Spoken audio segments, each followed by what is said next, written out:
उन बातों को आपके गुरु जी के पिताजी ने भी टीका लिखी है, उसी पुस्तक को अभी मंगाया जाए। अगर उसमें राधा शब्द हो मैं मुंह नहीं दिखाऊंगा तुम्हें।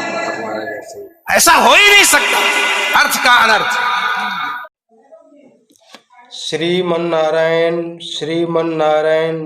जय श्री कृष्ण जय श्री कृष्ण।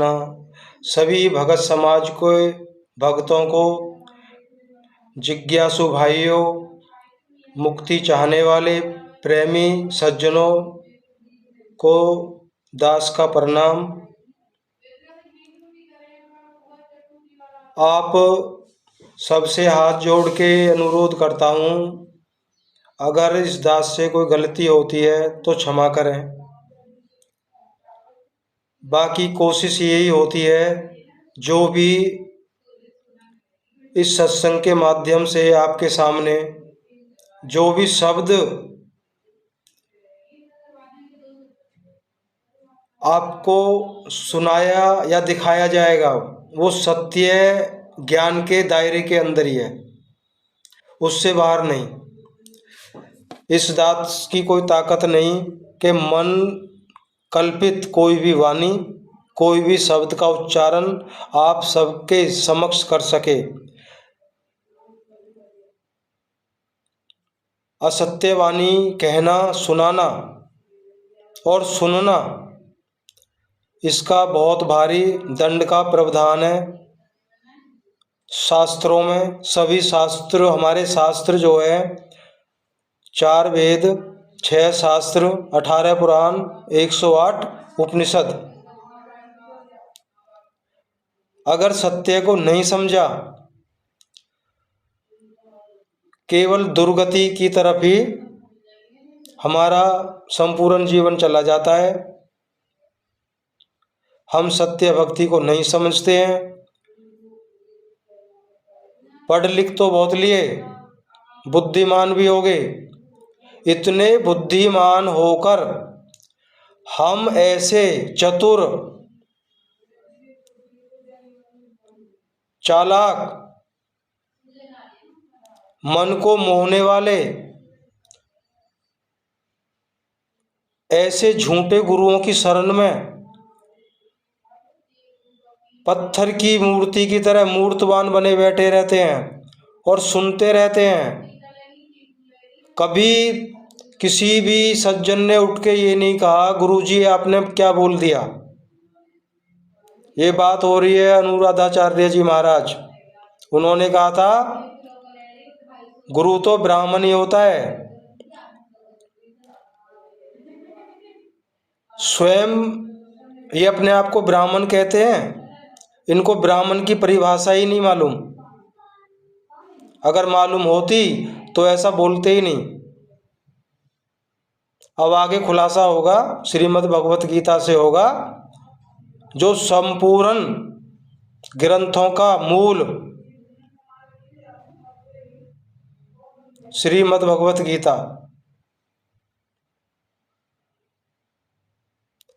इनकी द्वारा बताई गई भक्ति से हम सबका क्या होगा, और श्रीमद् भगवत गीता में जो विधि विशेष का वर्णन किया है श्री कृष्ण भगवान ने, उसकी उस भक्ति को करने से क्या होगा।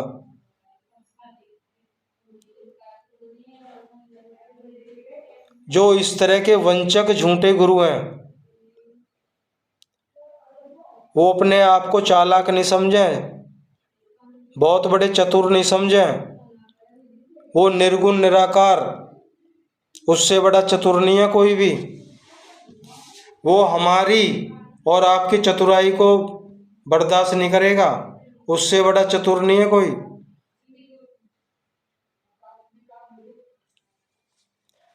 कहीं जाति पाति के नाम से, कहीं पितृ तर्पण श्राद्ध के नाम से, अलग अलग जाति के माता पिता हैं तो उनकी औलाद पितृ तर्पण नहीं कर सकती है। ब्राह्मण ही गुरु होना चाहिए। क्या संत समाज में उच्च कोटि के संत कबीर साहिब कौन थे, जुलाए थे? उनकी बराबरी तो विश्व में कोई कर ही नहीं सकता। उनकी तो था ही नहीं पाई आज तक। बड़ी बड़ी यूनिवर्सिटियों में उनकी खोज चल रही है,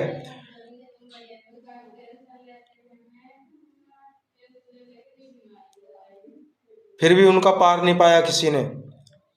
संत शिरोमणि रविदास, जिनके नाम के आगे शिरोमणि लगता है, आपके हिसाब से तो वो शूद्र थे? क्या वो ब्राह्मण थे? गुरु नानक साहिब जो सतलोक, सीधे सतलोक गए, उनके नाम बोल रहा हूं, जो सतलोक गए सीधा, जो परमात्मा का साक्षात्कार किया जिन्होंने। पलटू साहिब,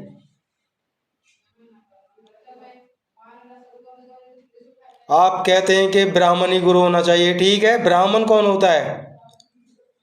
ब्राह्मण साधक जो होता है, उसके साधन काल, उसकी सत्य भक्ति की साधना की 4 अवस्थाओं के नाम है। ध्यान से सुनिए, ये श्री कृष्ण भगवान ने वर्णन किया है।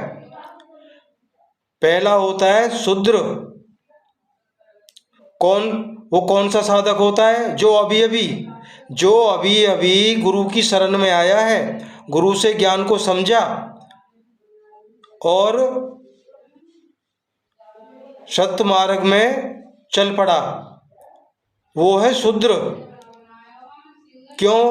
उसको साधना भी करनी है, गुरु की सेवा भी करनी है, आश्रम की साफ सफाई करनी है, कुछ व्यवस्था भी करनी होती है, तो वो सेवा भी करता है और अपनी साधन को भी साधता है।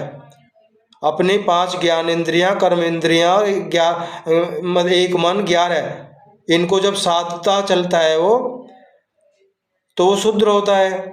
जब सधने लगती हैं, जब सधने लगेगी साधना, तो क्या होगा? तो सत्य भक्ति बढ़ेगी, सत्य भक्ति का अवस्था ऊंची होगी। जब वो बढ़ेगी तो वहां पे उस शूद्र की अवस्था बदल जाती है। कौन सी अवस्था में आता है? वो आता है वैश्य अवस्था में। वो उस साधना को बढ़ाता है। जब बढ़ते बढ़ते बढ़ते, जब 5 ज्ञानेंद्रियां, 5 कर्मेंद्रियां, 11वां मन, जब इनको पूर्ण तरह से साध लेता है, विजय पा लेता है इन पे, यूं समझ लिए कि सारे विषयों से ऊपर उठ गया, वो विजेता होता है, तब कौन सी अवस्था में आता है? वो क्षत्रिय। जिसने मन को, इंद्रियों को जीत लिया, उसने सारे ब्रह्मांड को जीत लिया, तो उसकी अवस्था होती है क्षत्रिय। अब लास्ट पड़ाव है साधना का। जब वो आगे बढ़ता है, जैसे ही ब्रह्म में प्रवेश की पहली सीढ़ी आती है, तो उसकी अवस्था क्षत्रिय की बदल जाती है। तो कौन सी अवस्था आती है? ब्राह्मण। तो ब्राह्मण की अवस्था में होता है, वहां उस जगह, उस अवस्था का नाम ब्राह्मण है। और जब वो ब्रह्म में लीन हो जाता है, तो स्वयं ब्रह्म, अहम ब्रह्मास्मि, स्वयं ब्रह्म बन जाता है कि मैं ही ब्रह्म हूं। तो प्यारे भक्तों, कहाँ उलझे पड़े हो? जो चीज आपने कोई मूर्ति बनाई, आपका काम है मूर्ति बनाना, बाजार में बेचना, और आप ही उसकी पूजा कर रहे हो, किस लिए? मुझे मुक्ति चाहिए। कितनी बड़ी विडंबना है। आत्मा स्वयं अपने ही हाथों से, मन से भगवान की मूर्ति बना रही है, और उससे क्या मांग रही है? मुक्ति मांग रही है। मेरे भाइयों, मुक्ति का रास्ता अलग है। इसमें स्वाध्याय का मार्ग है, स्वयं का अध्ययन करना होता है, मैं कौन हूं। जब अपने स्वयं के निज स्वरूप को विदित कर लोगे, तो पहली सीढ़ी है आपकी मुक्ति मार्ग की तरफ। देर ना करते हुए आगे चलते हैं। श्रीमन नारायण। नहीं, हमको कष्ट यह है कि हमको बोलना पड़ा बीच में, क्योंकि अगर अनिरुद्धाचार्य की जगह ये बात और कोई बोलता तो मैं कतई नहीं बोलता। देखिए अरुणाचार्य जी इस समय टीवी पर छाए हुए हैं, लाखों लोग इनको सुन रहे हैं, तो ये तो यही समझेंगे ना कि अरुणाचार्य बोल रहे हैं। इसलिए आपके द्वारा कोई अपशब्द नहीं निकलना चाहिए। मैं आपसे वंदन करता हूं, कभी कोई अनर्थ करना हो तो विचार करके करिए। मैं और कोई बात नहीं, सब कुछ